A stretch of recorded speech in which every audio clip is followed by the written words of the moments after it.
Welcome to Brand for Good, the show for purpose-driven leaders who want to build timeless brands and create sustainable impact. I'm Lorraine Sugart, former PR and marketing executive turned founder of the disruptive agency Prosper for Purpose. I've worked with some of the world's most beloved brands, and I'm here to help you elevate your brand identity, visibility, influence, and impact. Are you ready to brand for good? Let's go.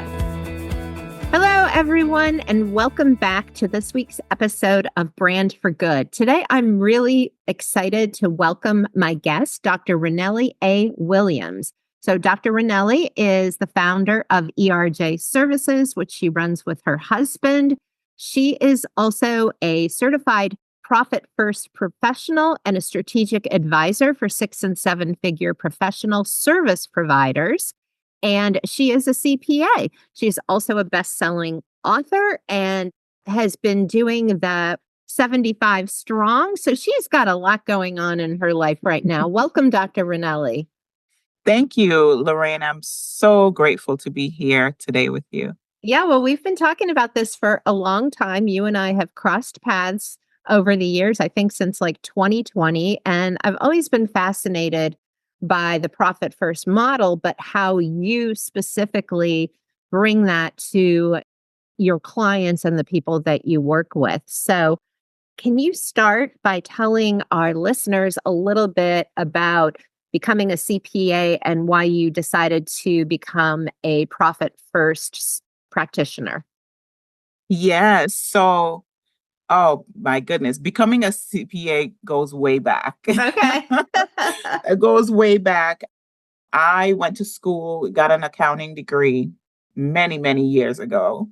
And as I was looking to progress in my career and just looking for new opportunities, one of the things I recognized is that most of the jobs that really intrigued me, required a CPA license. And so I just halted my search at that point and decided I was going to, go back. I was going to study and get my CPA license. And that's exactly what I did. That was, I would say 2005, I think, is when I got my CPA license. And, so I was still working in corporate America, but my husband and I, later on decided to start our own business back in 2012. And we started part-time while we were still working. And, over the years, just work with different clientele. First, we really didn't niche in. So we just worked with several different individuals. But one of my clients, and I want to say this was probably in 2016 or so, introduced me to the book Profit First. And she said, I think you really should read this book if you're not familiar with it. And so I took her advice and I read Profit First. I was very intrigued. It was a formula that I really wanted to incorporate into my business and, share with my clients. And so I decided to become a certified Profit First professional, and the rest is history. Yeah, that's great. So where I want to jump next is your book. So you decided at one point that you wanted to bring your message to a wider audience, and you wrote a book. Can you tell us a little bit about that? Yeah. So for me, my books, right? So we'll talk a little bit about that. But my very first book was written back in 2014. And this was around my faith, actually. So not a book that is, accounting related at all or numbers related, although I do, have a chapter in there about that. But it was back then, one of my mentors actually recognized that, I was allowing fear to stand in my way. And so she challenged me to teach on fear on her platform. Oh my gosh. On her platform. And so, I took the challenge, right? Fearfully took the challenge. But I did the research, and what came up for me was, that I felt God was calling me to release the fear and walk in faith. And that was my presentation then. And from that, the book evolved. And so my first book is Releasing the Fear and Walking in Faith that I released back in 2014. I'm going to look for that. That is so interesting. What a great advisor, too, that gave you ownership over something, really anticipating and hoping, but not knowing for sure whether or not it would get you where you needed to go. I love that. Yes, yes. Yeah. So as you came along, then you wrote a second book, correct? Yeah. So, over the years, I recognized at first didn't jump into writing because that wasn't something that I thought was, I was called to, right? I'm a Okay. numbers girl, but the experience and just getting the feedback, about the transformation that was happening, with people as they read through and just being able to actually release that fear, right? And just step out in faith.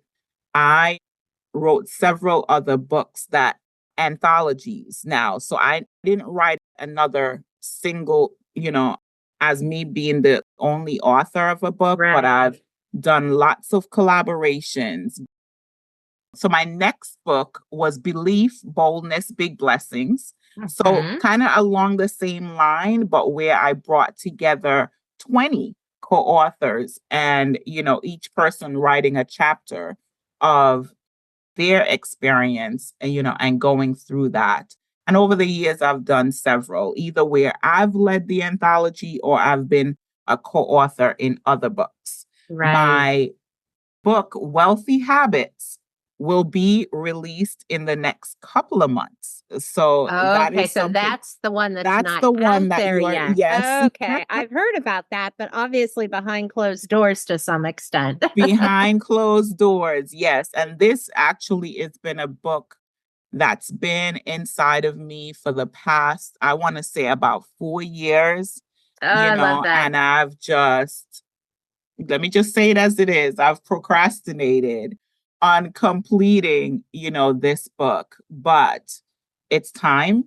It's time. Mhm. And so I'm in the final process of, completing the manuscript.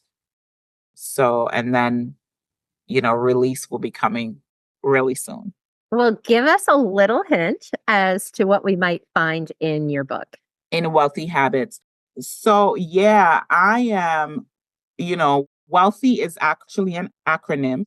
Okay. And the W in wealthy stands for why your mindset for success. Mm, And yeah, in there, I am just sharing tools and strategies in how to let go, right? And how to actually let go of the past. Because a lot of people, right, because they've made mistakes financially in the past, they allow it to hold them hostage, you're actually. afraid. Yeah, Yeah. it's that And fear again. it's that fear again. And so, here I just talk about how we need to prepare ourselves, right, for the financial outcome that we're looking for, whether it's in our personal finances or in our business. And so that's the why your mindset for success. Yeah, yeah. The E in wealthy stands for establish your destination. So this is where now, once we are saying that, yes, we're ready mentally, emotionally, spiritually to manage our finances more appropriately, to multiply our finances. Exactly where is it that you want to go? What's your vision? Yeah. So that's where the establish the destination comes in. Good. Right. Yes. So start with the end in mind, right? Yeah, Kind otherwise of. any path will get you nowhere. Right. Yes. And I don't know how much of the wealth you want me to share, but after you know exactly where it is that you Yeah. want to go, then the is assess, your current Ah, financial situation, right. right? So just think of, when you're going somewhere, the GPS needs to know where you are, right? And where you Mhm. want to go so that you can have that direction. So that's the A. Let's do the Um, L, and then we're going to leave a cliffhanger for we're going people to leave a as cliffhanger. what I the love it. THYR. Yeah. Yes. So the L is now once you know where you want to go and where Mhm. you are, then now it's time to list out your goals, Ah, right? okay. Yeah. And so, this just kind of walks you through just identifying what are the things that you need to work on and make sure that you create a plan around that. I love this. So, do you have an idea of when the book will be available for purchase? Yes. So my goal is to have the book ready for the holidays in December. Oh, okay. Well, when that book is released, I will make sure that we go back to the show notes for this episode and add the link to the book. So if you're listening to this now and you're excited to pick up a copy of Dr. Ranelli's book, as I am, know that you can check back here and we will let you know where you can purchase that book. I appreciate that. Yeah, yeah. So we are in the fourth quarter of 2024, and there's a lot of uncertainty. Not only you specialize, as do I, in working with service providers. And there's been a volatile market. We're heading into a big election. And so I'm wondering if you can give our listeners any insight into what should we be thinking about in terms of what we can control? Because there's a lot that we can't control, right? And that comes down to maybe getting ready for the end of the year, but also thinking about our finances in maybe non traditional ways. Yeah, yeah. So I have to say that this has been, like you mentioned, a volatile year. So lots of people came into 2024 with, some plans that just didn't pan out, Yeah. right? Just because of the economy and what's happening today, people being uncertain. The one thing that is important as business owners is that we know our numbers. Hmm. It's really important that we know our numbers. So at the beginning of the year, you planned for XYZ revenue. Not sure how many of you went down to the detail and planned for what profits would look like as well, right? Because those two numbers are, two totally different numbers. Your revenue is your top line, what you bring into your business, right? Whereas your net income is your bottom line and after expenses. And so as a business owner, it's really important that you know what's happening in your business. You know exactly what's coming in, exactly what's going out, and what your net income is, because your net income is the number that your tax liability will Right. be calculated on. And many business owners wait until tax time to understand exactly what's happening. They may be hit with a tax liability that they did not expect, that they did not plan for, Right. right? And so it's important that throughout the year, you have a pulse on exactly what is happening in your business. And to go a little further as well, that you really plan to make sure that you're running a profitable business. And then while you're running a profitable business, that you have the funds set aside for your tax liability. Because by the time you meet with your accountant, it's too late. It's You too can't late. go back and change anything. You can only be where you are and deal with it. And, you don't want that surprise of owning way more than you anticipated, especially if maybe for the past few years you think that you've been riding along, but maybe some of those big expenses went away. And now all of a sudden you have more profit and you're shocked by what your liability is. So I want to ask you, I hear people talking about checking their finances every day, and I hear a lot of people talking about checking them weekly. What do you think is the right amount to be looking, your finances, and how would you recommend what finances? Because there's a lot that you can look at. You can look at like category leaders, what's actually making you money, but on a regular basis, what does regular look like, and what things should we be looking at? Yeah, I definitely say that you should be at minimum, looking at your numbers every single month, right? Mhm. However, it's highly recommended that you're looking at your numbers even more regularly than that. And a nice place to be is on a weekly basis, Okay. having a pulse of revenue. And first of all, you have to have a forecast, right? In knowing exactly what it is that you want to happen in your business. You need to have a budget of the expenses that you plan to spend in your business. And then you need to be looking at the actuals on a periodic basis, on a weekly basis. Am I Right. on target to hit my revenue goal for this month, for this quarter, etc.? So week one, you'll know exact. So let's say that your revenue goal for the month is 50,000, right? Mhm. Then if you were to divide that right down the middle by four, then that's 12.5 per week. So week one, am I, at 12.5 or near 12.5, or have I surpassed Mhm. 12.5, right? If you're not, if you didn't hit it, let's say week one, you're at 10,000, then at week two, instead of 12.5, we need to try to get that to 15,000, right? Right. And so it's important 100%. to, have that incremental pulse on whether or not you're going to meet your goals. But beyond just the actual numbers, it's important to be looking at your margins as well. And when I say margins, I'm talking about expenses as a percentage of revenue, for example, Yes. is one margin that you want to be looking at, right? Are you on par? Because that helps you to set benchmarks, first of all, right? If I'm spending X dollars in marketing, what's the percentage of my marketing to my revenue, right? Right. And is it going along with industry standard, for Right. example, because you may be overspending in that area and not getting the return.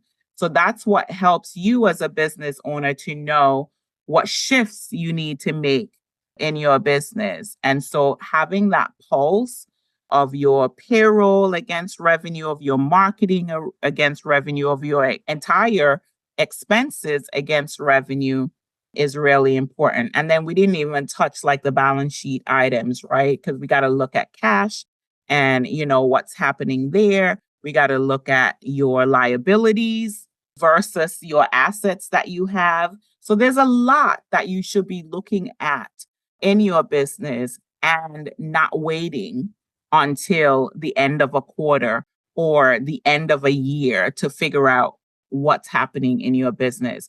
I like a quote that Mike Halowitz said Yeah. in Profit First is that profit is not an event, it's a habit, Yeah, right? when you Profit don't is, get there. Yeah, I love it. yeah, it's a habit. And so you have to put profit first. You have to make sure that you know exactly what profits you want to be bringing into your business based on your revenue level. And if you wait until the end of the year, then that's Mhm. where you have the event mindset around profit. But if you're continually looking at it and making sure that you're managing your business to it, then now it becomes a habit. That's really good. So let me ask you this. Most of your clients who come to you, what do they struggle with? Is it managing all those numbers? Is it what to look at? Is it cash flow, which we hear about a lot? Why do most people decide, that now's the time to take a step and they come to work with you? Yeah, it's usually cash flow. Okay. It's usually cash flow because you could make $1 million. You could make $3 million. You can make $7 million in your business and still not have a handle on cash flow, not running a profitable business because you may be overstaffed, for example, and your staff not being productive, right? So that could be eating up your cash. And Right. so I just use that as one example. Timing of But payments is another big one, timing of Yeah. payments, yeah. And so many entrepreneurs, like I made this much money. Where is it? Why am I Yeah, not where's my seeing it? money? Yeah, where's my money? I'm not seeing it in the bank, right? Right. And that's where we're able to, like really analyze and run these different management reports and, to determine what's happening in your business and identify the leaks and the areas that, need to be fixed, I so love that you're that. running a profitable cash rich business. What's your position on lines of credit for small businesses? I think there are times that it's necessary. There's absolutely times that it's necessary. However, what I recommend is that you have a clear purpose for when you pull the line of credit, for example, you know that, hey, it's because I've invested this amount of money in the growth of my business. And so I understand that that's the reason why cash may be, we're having a little cash flow challenge. We may need to meet payroll, right? And so you need to pull on the line of credit. However, you need to make sure that you are over time, having a clear strategy to be able to repay the line of credit without incurring a huge amount of interest I love payments. Yeah. that So just because being able to manage. Yeah. right. Yeah. So I was a cash-based business for the longest time. I was so opposed to getting a line of credit. But the reality is it's like a security blanket. It's So a security blanket. if you find an opportunity for your business that you haven't budgeted for and it's last minute, or somebody needs new equipment, or like you said, to cover a payroll, it's nice to not have to have those sleepless nights and know that you can reimburse it. So, like many things in business, it's not inherently good or bad. It's in how you use it that It's how you determines use it. it. Yeah. Absolutely. So great insight. So tell our listeners a little bit about the different ways you work with people. So you do one-to-one services, and then you also do some teaching, coaching. How Yeah. so what are the options for people who might want to learn more about working with you? Yes. So our firm is, full service tax accounting and advisory. And so anywhere from tax preparation to tax planning, Mhm. right? On the tax side, we do with both individuals and our business clients. We do from bookkeeping to payroll to accounts payable and receivable, and all the way to our advisory services, which Okay. is, really our sweet spot where we, support multiple six, multiple seven figure service based entrepreneurs to really manage their cash flow appropriately. Okay, great. Is that all part of the one-to-one? Yes. So with these done for you services that Mhm. we do with our clients, some people come to us where they already have their bookkeeper in Mhm. place, but now they're looking for more strategy, right? Because your bookkeeper really is just telling you what the numbers are, right? Exactly. But not providing the strategy around ensuring that you get the results that you're looking for Or in your even business, interpreting those numbers to or understand what interpreting they the really numbers. mean, right? That's so Absolutely. important. Yes. Right. And then what about your program that you offer? Is that for other financial people, or is that for people that just want to learn more about managing their money? Yeah, more about managing their money. So, one of the things that I find is that even a lot of our business clients have issues around their personal finances. Okay. Yes. And so we are able to support them with that because if you are making certain, money in your business and we work with you, you're running a profitable business with good cash flow. It doesn't necessarily mean that the money that you take out of the business and take home is managed appropriately, right? That's so interesting. Yeah. I never really thought about that. Right. And so, we support individuals in that area. And then we have strategic partners that would support them as well with the financial planning side. Okay. Very interesting. And what is the name of that program for our listeners? Yes. So, what I mainly use for that is I partner with, I'm not sure if you're familiar with Financial Peace University No, with Dave I'm not. Ramsey. No. Oh, Dave Ramsey. Yes, I definitely know Dave Ramsey. I mean, I Yes. don't So, know him, but I know who he is of him, and have read. yes. Yes.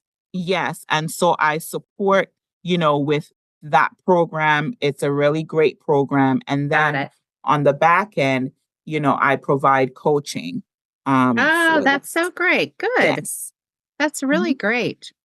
So, talking about you, what has the kind of the trajectory of your business looked like over the last couple of years as when you went from being a CPA to being a CPA utilizing profit first, and when you went from someone that did done for you services to also expanding and offering this program, and you're in business with your husband, which we haven't even. So let's take a quick detour there. A lot of people, are terrified at the idea of working with their spouses. What makes that work for you? Lots of prayer. I love the honesty. It's refreshing. No, yeah, on a serious note, well, lots of prayer is a serious note, Mhm. but, it's taken some years for us to really, get it together. It's been tough trying to Yeah. separate, personal and business, right? And what we've established is boundaries around that. Yeah. And, making sure that we stick with what's on the calendar. So our Mhm. kids are very, very involved in sports and music and all those things. So having a really good handle on our calendar and our schedule is so, so important. Have we gotten it correct all the time? No. There's been times where it's like, I have a meeting. I can't go for the kids. He's like, I have a meeting. Right? One of So us need to do it. interesting. Yeah. And so it's so important that we don't allow those clashes to happen because Mhm. then that brings tension, Right. right? Whose meeting is more important? Oh, yeah. You don't want to be Solomon in that case, do you? Right, exactly, exactly. And so, that's one of the important things is the calendar I is love so that. Yeah. important to us. And Yeah. then we've been trying to be better at carving out time for a date night for ourselves, for our Good relationship, for because you. it's so easy to just get caught up with work, with the kids and their schedules, with Yeah. everything else. And then, wait a minute, we forgot all about, ourselves and that we're just not roommates, right? And we're not, Yeah. yeah, we're just not office mates as Yeah. well. And so just carving out time is so important as well. Yeah, it's determination and grace for when you don't get it right because no one Yes, gets it right all the time. But I right. really appreciate your honesty because a lot of people say, oh, it's so easy. And I keep thinking to myself, there's no way that there aren't going to be issues or when that's all you can think to talk about is business. And so I just really appreciate you being honest about what that's like. I want to talk about your brand for just a minute because this is called Brand for Good. What do you think that you got right when you were starting out establishing your brand that's allowed you to kind of expand into new territories? Yeah, one of the things that I think is deeply part of my brand is my faith. Hmm. And I have never hidden my faith. from, social or my clients, right? However, as I evolve, I recognize that more than just not hiding my faith is part of, who I am. And it has become intertwined even into my business. And so most recently, one of my clients at the top of the year said to me, have you ever thought about bringing your clients together, you know, just so that we get to meet each other and, maybe Yeah, interesting. exchange? Yeah. And so with that seed planted and recognizing the volatile year that we've had, many times that I'm meeting with my clients, I end up pausing and asking permission and end up praying with them because of, just the things, right, that they've been going through in business, at home, and so halfway through the year on July 1st, we started what we call ERJ Services PEN Client Collective, and PEN stands for Prayer, Exchange, and Networking. Oh, And wow. yeah, and so we come together once a month at the top of the month, Mhm. and as clients, and we pray, we exchange notes, we network, and it has been a wonderful experience the past few months. So, That's great. yeah, That's so great. That's a great example of how sometimes there's a seed that's there from the beginning, but you just don't water it as much, right? You know right. it's there, you take care of it, but you've decided, okay, no, I need to really spend more time and attention on this, and it's grown. And so, were most of your clients or all of your clients really open to that? I mean, I just imagine that as a very surprising thing to be meeting with your CPA and have them say, is it okay if we pray for a minute? What was the Yeah, reaction like? yeah. And I've had a client say to me they weren't, comfortable with that. And that's Okay. okay too, Yeah, right? absolutely. That's okay too. But most of my clients practice, some sort of, let's not even say religion, they're faith based, Yeah, right? faith in God, whatever They're they perceive God exactly to be. whatever. Yeah, exactly. And so for the most part, they've welcomed it. They've even asked for it, That's right? so interesting, Ranelli. Yeah. Y- yeah. And so, do all of my clients show up for Penn Client Collective? No, but a lot of them do. And a lot of them look forward to it. And I so love it's that. just a space that's not required to be a client of ours, Mhm. but it's a space that we have created so that our clients can, come together in this form. You've added a lot of facets to your brand, but they all seem to work so well together. And I think, from my experience in helping people determine what their brand should be, like, what should I share? I think it's evolved naturally as I've known you over the past 4 going on 5 years. I've seen things develop, but it always seems like a logical next step, but a beautiful and interesting and inviting one versus like, no, why did that person just pivot to do this? Because we can tell when it's forced and we can Yeah. tell when it's evolving and authentic. And so I just want to say, as someone who's, known you not well, but well enough, we cross Yeah. paths often enough that I just really admire how you've grown your brand authentically and expanded it to encompass more of the things that you feel are important to you. And that's a lesson to everyone listening that this is possible for you as well. Yeah. And if you asked me a few years back, like I would never have seen me pulling something like this together, right? Mhm. Really intertwining faith into my business. It was a part of my life and I totally kept it separate, Right. but it just evolved into that, Mhm, as you mhm. mentioned. Yeah. Yeah, love that. So I'm going to ask you about one more thing and then I'll let you go. You're doing 75 strong, and there are a bunch of people in our world who are doing 75 strong. Can you tell us like what it is and why you decided to do it and then how you're doing? So I guess that's 3 questions. So what is 75 strong? Yes, and it's 75 hard. Oh, 75 hard. Oh, Yes. I didn't get the name right. Oh my Yeah, goodness. that's Okay. okay. Yes, so 75 hard. I was introduced to the program. Actually, it was one of the youth from my church. She was going through it. And I thought, that's so impressive, Yeah. right? So 75 hard is a program that really tests your endurance. And so it's over 75 days. You do 2 workouts, 2 45-minute workouts per day.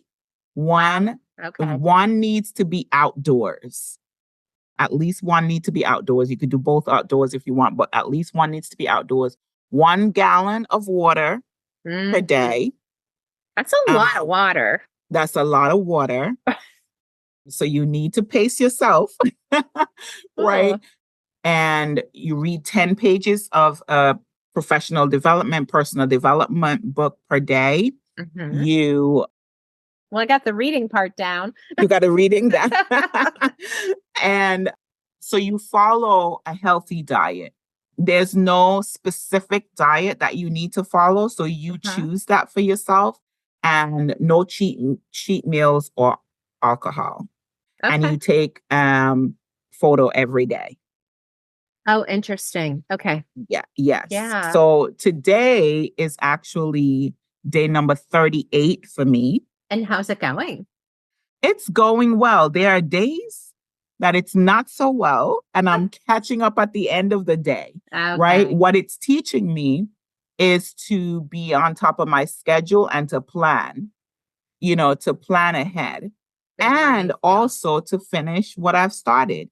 So I started 75 hard on September 1st Okay.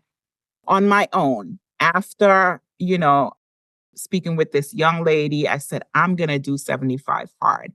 Didn't have any accountability, anything. By day 3, Lorraine, I was like, this is too much for me.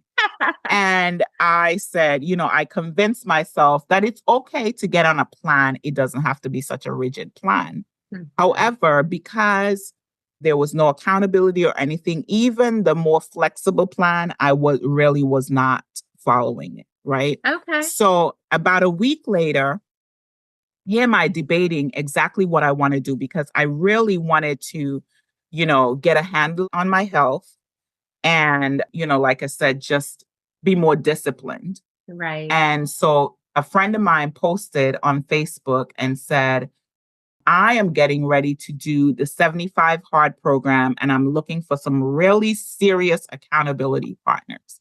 So I was like, do I do this? And I reached out to him actually, and I said, I wish you all the best with 75 plan. I'll join you on the next round. Right? Oh. And I went to bed and it just didn't sit well with me. Mm. And I got up the next day and I just decided that I'm going to do it. And I inboxed him. He was like, what happened? I was like, I'm ready. I'm going to do it. So we started on September 14th. Okay. He wanted to start on the 15th. And I appreciate that he switched to the 14th, because day 75, if we started on the 15th, would be Thanksgiving Day. Oh, yeah, no. And We're not doing that. Right. And so he recognized that, we needed to end the day before Thanksgiving. So we started on September 14th. And so the day before Thanksgiving will be day 75. And I have to tell you, it has been such a great experience for me. Mhm. Discipline. I feel better, more clarity, and I'm losing weight. And so Good for I've you. I started losing weight before that, because I started on my health journey August 20th, Mhm. right? So I lost about 7 pounds before I started 75 hard. But since I've started 38 days ago, I've lost another 10 pounds. That's amazing. And I think that That just really illustrates for people that think that something's going to be too hard.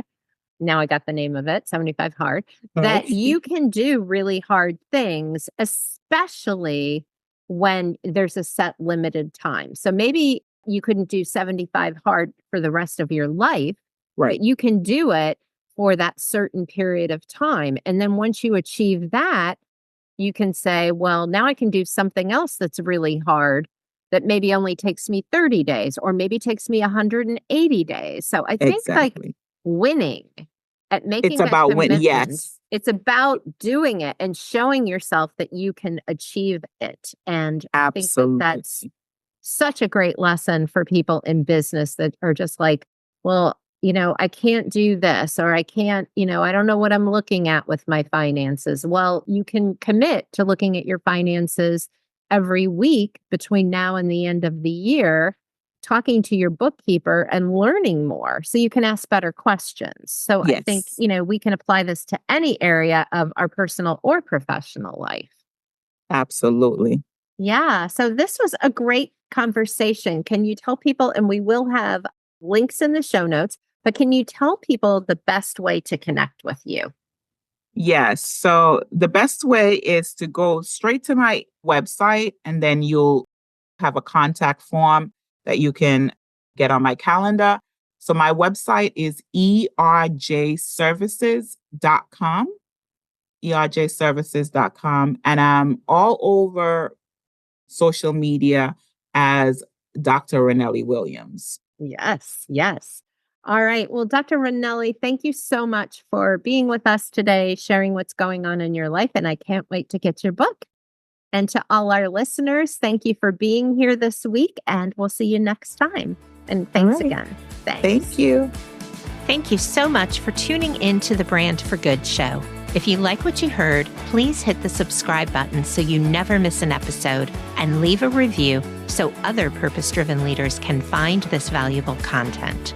To learn more about building a brand for good, please visit prosperforpurpose.com for more resources and information on all the ways you can work with us.